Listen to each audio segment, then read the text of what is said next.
Alas na hapon sa ating lahat, mga kalingap. Ako pa pala si Bernadette. Ayan.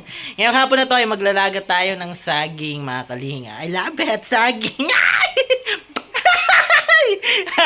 Ngayong hapon po, maglalaga tayo para sa meriendahan, syempre, ng mga nasa lighthouse. Ayan. Paborito po yan ni Kuya Bal. Kaso wala po siya ngayon. Kaya, next time na lang. Ayan po, mga kalingap, samahan nyo ako. Tara, saging.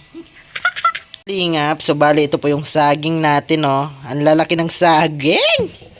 Ayan, malulusog pati, oh. Ayan, lagayin natin kasi hinog na po. Ayun yung iba, oh. Yung iba hindi pa po. Yung iba lang yung lagayin natin kasi sayang naman kung hindi natin makakain, mapapabayaan lang yan dyan, oh. Kaya lagayin po natin, mga kalingap. Kaya samahan nyo po ako. Tara.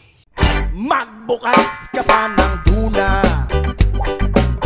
at kukulangin ng isa. Maglabas ka pa ng baso at tatagayan ko kayo.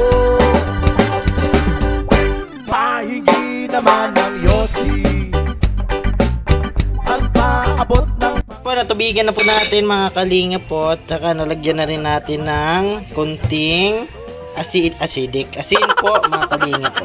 Takpan na po natin at buksan muna natin yung ano. Ayan, ito, oh. Ayan. Let's go!